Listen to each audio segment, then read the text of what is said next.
After a 36-game regular season, a 3-game West Division Championship Series, the Braves have finally made it to the championship round. Welcome into a pregame Tomahawk Talk. Calvin Cristoforo, Reeves Jackson, and Daniel Coate previewing Game 1 of the 2021 Cape Cod League Championship Series between the Bourne Braves and the Brewster Whitecaps. Daniel, let's just start with this. The Braves and Coate Cavaliers went back and forth in that West Division final. The offense came alive on Saturday, not so much on Sunday. How did the Braves get their bats going against a Brewster pitching staff that's one of the tops in the league? Because the Braves have the advantage when it comes to hitting. Brewster's not the best hitting bunch, but on the mound they are super, super solid. I think it's a turn of just not being conservative. The second we started the game against Coate, Game 3, you could tell that they were able to work the count, which is what they're really best at. However, they were also incredibly aggressive towards every pitch. They were up there with the mindset to hit.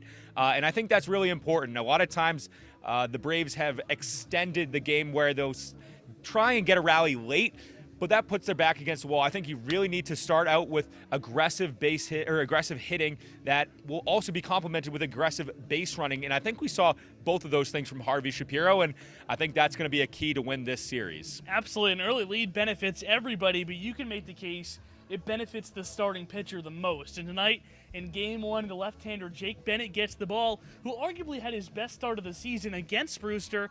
Granted, that was a month and a half ago over at Stony Brook Field. How does the left-hander find success tonight? Well, another thing that's going to benefit not only Jake Bennett but the entire Braves pitching staff is that day off yesterday. Absolutely. And that's going to really help the Braves maybe in a potential Game 3 on Thursday when they could use Austin Parsley potentially out of relief. Who knows, maybe a spot start or a start for Parsley. But for Jake Bennett, obviously run support's huge for him. Obviously it is for the Braves. We saw that in that entire series versus Coate up until that last game. Coate scored first, but the Braves put 5 in the bottom half of the third and won the game. But the theme, not only in that postseason series, but the entire regular season series versus the Cavaliers, was the team that scored first most often won the game. But to the pitching side of things, Jake Bennett, we talked about this the last time we were talking about Jake Bennett, whether we didn't know it was Jacek or Bennett in the Tomahawk Talk on Game 3. But Bennett's numbers, eye-popping. Really, 30 strikeouts, 3 walks, a 2.89 ERA. And as you mentioned, June 21st, first start of his CCBL career, but 4 shutout innings, no walks, and 3 punch-outs. And going up against a guy in Griffin Green, a Virginia Tech Hokie, who's just making his 2nd start and his 9th appearance of the season. So for Jake Bennett, a guy who has predominantly started games all season for the Braves in a bit of a more comfortable position. And we talked about it against Coate. They're the 2nd best base stealing team in the league. And now you got Brewster, who stole 58 bags in the regular season. And Jake Bennett, as we talked about, pretty slow to the plate for a lefty, so you got to be careful for Brewster. It's going to be a tale of, Daniel talked about aggressiveness at the plate, also aggressiveness on the base pass. Brewster, 58 stolen bases in the regular season, Bourne just 23. So if Bourne can be a little more aggressive and get Lampy and Knapczyk on the move, maybe Colby Thomas, who was successful against Coate, then the Braves hitters and their pitching staff will be in tune for a successful series. You can make the argument, though, that those Brewster base-stealing numbers are a little misleading because they had a lot of guys, Colin Davis being the big one who went in the 7th round of the MLB draft. So a lot of those stolen bases are not on this Brewster roster, but still a team that is a real threat to swipe a bag. Daniel, just looking at the series as a whole now, right? The Braves win the series against Coate 2-1. It's a very highly contested series against a Brewster team that you can make the argument the Braves match up better against. But if they were to get it done and host the championship trophy for the 2nd time in Braves history, what would they have to do? I think it comes down to the management as far as the bullpen.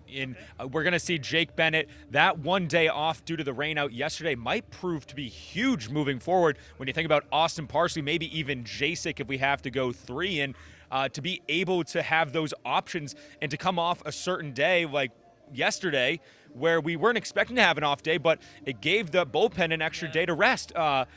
And I think Will Henschel, our PA announcer, said it best. He said, 1 day is great for rest, 2 days might get you off your rhythm. So I think in order to win this series, you have to win Game 1 and strike before Brewster can really wake up from their 2-day rest. And I think that's going to be important. And I think the bullpen rested is going to be the key to this, anchoring down the Braves so that they can be aggressive at the plate. Yeah, and I'm glad you mentioned the bullpen because before, if the game would have been played yesterday, Eric Adler most likely would not have been available. It would have been his 3rd straight appearance, but the day off makes him most likely available here for day 1 tonight. But Reeves, looking at the other side, if the Braves were to fall in this series and Brewster were to come away with the championship trophy, what would have to go wrong? They'd have to go back to what they've been struggling at for parts of the season, and that's struggling with hitting and runners in scoring position. So if the Braves aren't going to win the series, I see that being the main reason why they would lose, because it's a Brewster team who did not score many runs against the Braves all season long. In fact, just 6 runs against Bourne this entire season.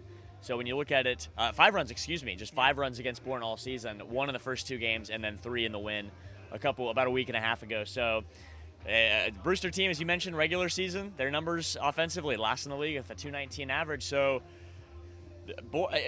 on paper, Brewster isn't going to have that much success offensively, you would think, especially with the Bourne pitching staff. So it might not take as many runs, but you got to capitalize and you got to get as many as you can, because if the Bourne offense is playing like they did versus the Kettleers and putting up those types of numbers, then this could be, I'm not saying easy series, but it could go smoothly for the Braves. And not to mention that when you look at the Harwich Mariners and Brewster Whitecaps series just a few days ago, incredibly low scoring. And for the Braves, every time we've talked about it against the Cotuit Kettleers, you come away with 3 runs or 4 runs, might not be enough to keep up with them. Yeah. However, those are the opportunities we see, bases loaded, men on second and third.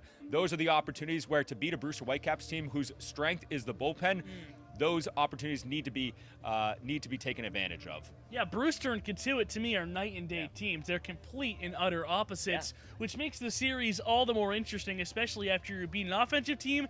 Can you beat a defensive team? The Braves won the regular season series 2-1. They do that again in these 3 games. They'll be Cape Cod League champions. But it all starts tonight here in Game 1. It was supposed to start last night at 6, then was going to start tonight at 6. It's already been pushed back to 7, and the field is still being worked on behind us by not only Brave staff, but the Whitecap staff has joined in as well. So we're going to try to start this game right at 7. We'll see if that is when first pitch is thrown. Regardless of when this game starts, Nick Galley and I will get you rolling at 6:30 for Before the Bravos, our Braves pregame show. But until then, as always, go Braves.